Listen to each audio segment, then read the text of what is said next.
Hello students, मैं हूं Mohammad Afaq and welcome to my channel Afaq E academy.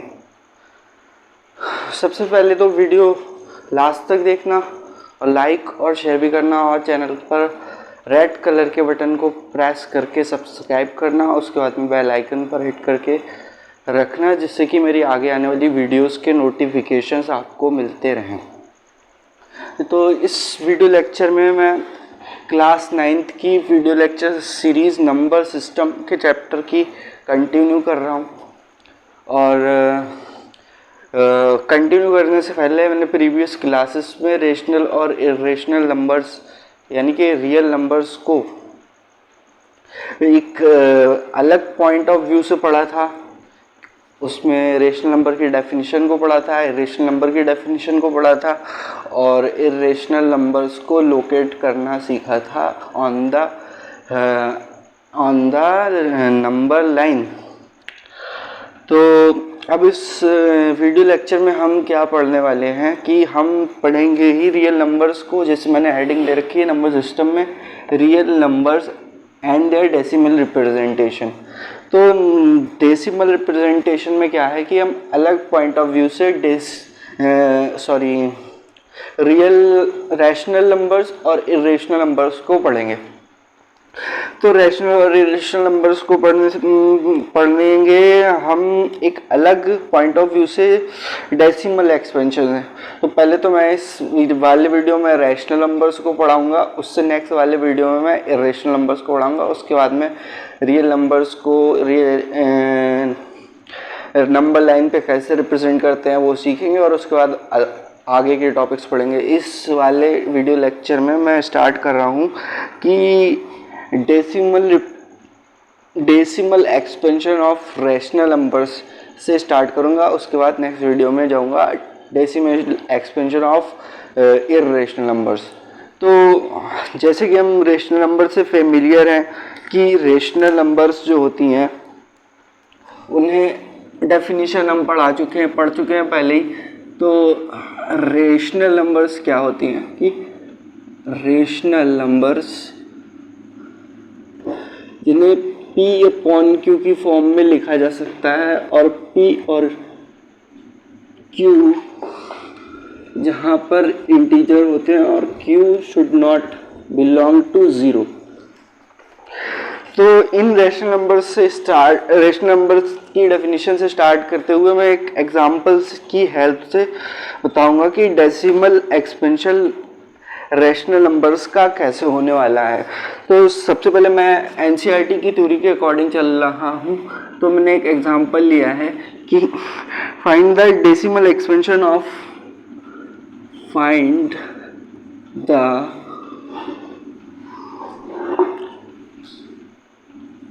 Decimal expansion of 10/3, 7/8 and 1/7। तो मैंने 3 examples लिए हैं रेशनल नंबर्स के।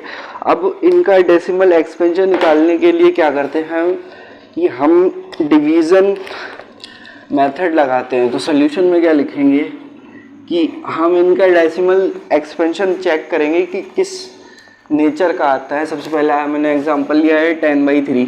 तो 10/3 को निकालने के लिए क्या करते हैं कि हम इसे डिवाइड करेंगे 3 से 10 को 3 से डिवाइड करना है। तो क्या करेंगे कि 3 का टेबल पढ़ेंगे जो कि 10 को हिट करे या उससे जस्ट पहले वाला नंबर। तो 3 3 9, 10 - 9 = 1। तो पहला रिमाइंडर आया 1, कोशेंट आया 3, डिवाइडर है 3 एंड डिवाइडेंड है 10। अब 1 बचा है, 1 को 3 से डिवाइड करना है। तो डिवाइड सीधे नहीं कर सकते, तो उसके लिए क्या करते हैं कि इधर पॉइंट लगाते हैं और 0 बढ़ा देते हैं। अब फिर से हमें 10 को डिवाइड करना है 3 से। तो 3 3 9 3 जो है कोशिएंट में आएगा, 9 जो है इधर आएगा, एंड रिमाइंडर 10 - 9 इज 1। अगेन 1 को हम 3 से डिवाइड नहीं कर सकते हैं, 1 छोटा है, तो क्या करते हैं इधर 0 लगा लेते हैं। डेसिमल तो हमने लगा रखा है, तो फिर यही रिपीट करते हैं कि 10 को डिवाइड करना है 3 से, तो 3 3 9, कोशिएंट 3 है, and the remainder again is coming 1। Again इसे डिवाइड करना के लिए 0 बढ़ाएंगे, 3 3 9, 3 से डिवाइड कर रहे हैं पूरे सभी को, तो फिर रिमाइंडर 1। तो हमें पता लगता है कि हम ये कैलकुलेशंस करते चले जाएं तो हर बार जो है वो हमें 3 ही मिलने वाला है। नेक्स्ट एग्जांपल है 10/3 का। 10/3 का मुझे डिवाइड करना है, सॉरी, नेक्स्ट एग्जांपल इज 7/8। 7/8, 7 को डिवाइड करना है 8 से।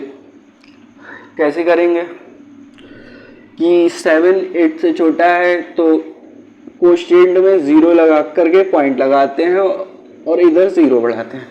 पॉइंट लगाकर 0 बढ़ाया, तो अब 8 8 64, 8 8 64, 8 आया है कोशिएंट में। रिमाइंडर अब देखना क्या आएगा, 6, 70 - 64 = 6। अब क्या करेंगे, 6 8 से छोटा है, तो इधर क्या करेंगे कि 0 लगा लेंगे। अब हम 8 का टेबल पढ़ेंगे, 8 7 8 7 56। रिमाइंडर क्या आएगा 4। देन अगेन हमने कितना पढ़ा था 7 तो कोशिएंट आया था 7 सेकेंड में। 4 8 से छोटा है तो फिर 0 बढ़ाएंगे, एंड देन 8 5 40, 40 - 40 = 0, यानी कि रिमाइंडर इस वाले केस में क्या आ रहा है 0। इस वाले केस में 3 3 3 3 after the point decimal, after the decimal repeat हो रहा था। हमने तीसरा एग्जाम्पल भी लेंगे, हम तीसरा एग्जाम्पल भी ले रहे हैं, तो 1/7 निकालना है।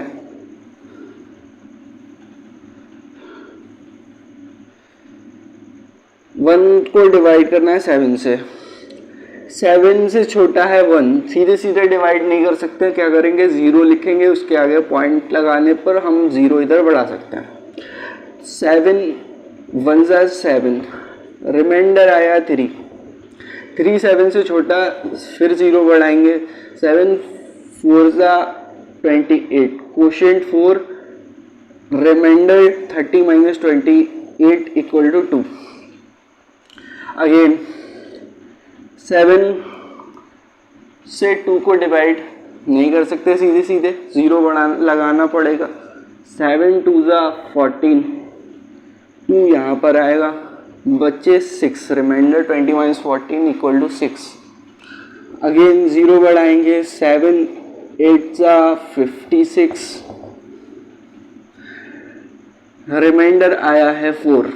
फिर से 0 बढ़ाएंगे, 7 5 35, रिमाइंडर आया 5। 5 से डिवाइड नहीं हो रहा है, 7 से 0 बढ़ाएंगे, 7 7 49, अगेन रिमाइंडर आया 1।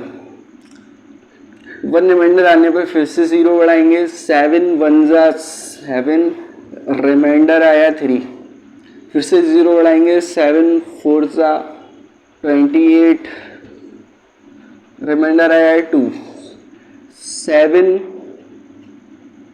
2 14, रिमाइंडर आया है 6।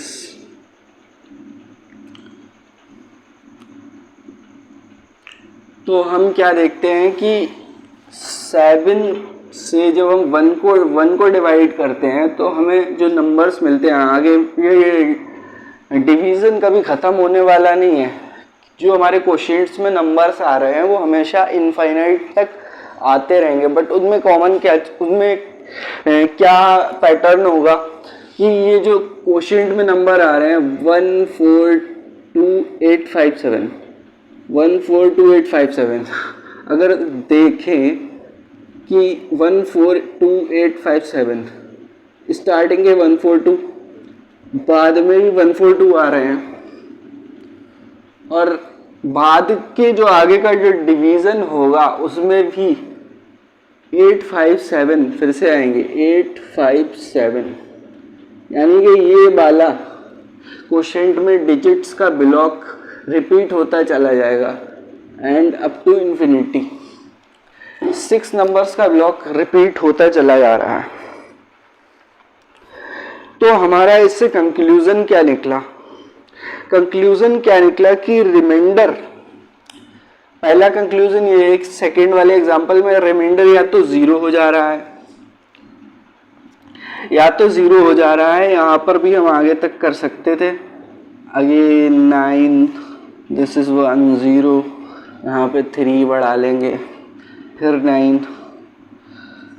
फिर 1 0 9 3 बढ़ा लेंगे। रिमाइंडर या तो जीरो आ रहा है या फिर नॉन जीरो आ रहा है रिमाइंडर। यहाँ पे रिमाइंडर नॉन जीरो आ रहा है फर्स्ट वाले एग्जांपल में, सेकंड वाले एग्जांपल में नॉन जीरो आ रहा है रिमाइंडर, कभी भी जीरो नहीं आ रहा है, एंड नहीं हो रहा है। सेकंड वाले एग्जांपल में एंड हो गया। पहला कंक्लूजन ये है कि रिमाइंडर जीरो हो रहा है, और दूसरे दो एग्जांपल्स में रिमाइंडर जीरो नहीं हो रहा है। क्वेश्चंस में हमें धड़ाधड़ नंबर्स मिलते चले आ रहे हैं इनफाइनाइट तक। बट देखने वाली चीज़ ये है कि जो हमने रैशनल नंबर्स लिए हैं पी अपॉन क्यू फॉर्म में जो दिख रहे हैं, उसमें सेकेंड वाले केस में कि जो remainders the number of entries in the repeating strings of remainders is less than the divisor.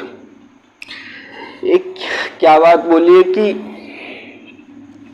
जो नंबर ऑफ रिमाइंडर्स हैं, जैसे यहाँ पर है 1 1 1 और जो डिवीजर है 3, तो जो नंबर ऑफ रिमाइंडर है 1 वो लेस देन है 3 से, नंबर ऑफ रिमाइंडर डिवाइडेंड से कम ही रहता है। जैसे इसमें देख लें, अगर हम रिमाइंडर 6 4 2 रिमाइंडर्स हैं और डिविडेंड है 8, 2 8 से छोटा है।